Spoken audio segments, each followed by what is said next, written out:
Quando eu era pequena, perguntei um dia para minha mãe: Mãe, quando o mundo ficou colorido? Ela riu, talvez por não ter entendido minha pergunta. Eu imaginava que o mundo de antigamente, que eu via nas fotos dos meus avós ou da infância dos meus pais, era preto e branco como as fotos mostravam. Que ingenuidade a minha, não é mesmo? Difícil para mim na época entender que a forma como vemos o mundo é sempre mediada. Seja pelas sensações, pelos órgãos dos sentidos, seja pelo olhar do outro, que também nos constitui, seja pelas tecnologias que fazem parte da nossa vida. A história que aqui conto também é mediada. Mediada pela minha voz, que narra, e por seus ouvidos, que escutam. Pela câmera e o microfone que registram, e por seus olhos também, afinal a história não seria a mesma sem as imagens que a compõem. Isso me faz lembrar das histórias que vivi sem imagens a priori. As histórias que eu via no rádio à tarde, quando voltava da escola, cujas imagens eu projetava em minha cabeça. Ou as músicas que ali também ouvia e que me faziam imaginar que haviam pessoinhas diminutas fazendo o som de dentro do aparelho.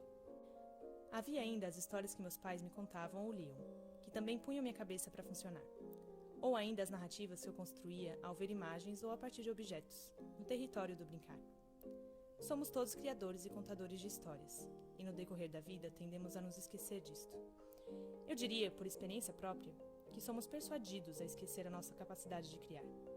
E aqui começam a entrar algumas contradições, para trazer um pouquinho mais de drama narrativo. Ainda no território da infância, gosto de lembrar das histórias que vivi e de como elas foram sendo mediadas de formas diferentes com o passar dos anos. Nossa principal vivência na infância e adolescência é a escola, e isto compartilhamos com nossos pais e avós e provavelmente compartilharemos com nossos filhos e netos.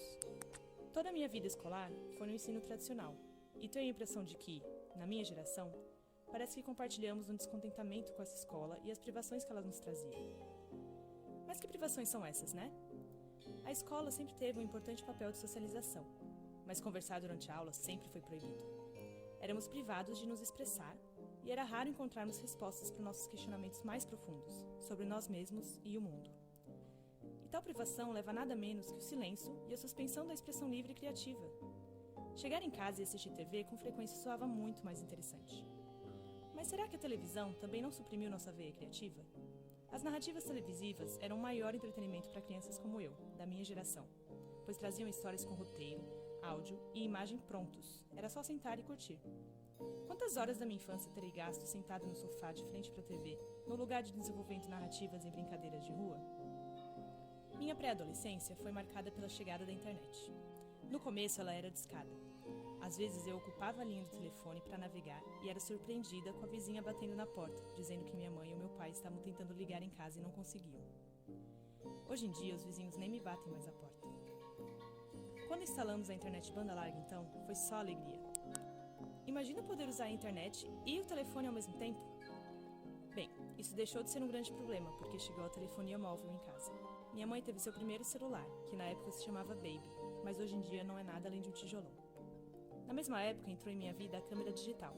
Imagina poder ver a foto que tiramos logo após o clique? Graças a ela são muitas as histórias que temos guardadas até hoje.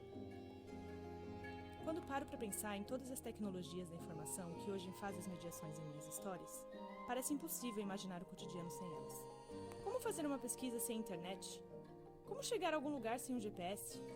Como seria escrever uma monografia em máquina de escrever? Parece que tudo seria mais difícil.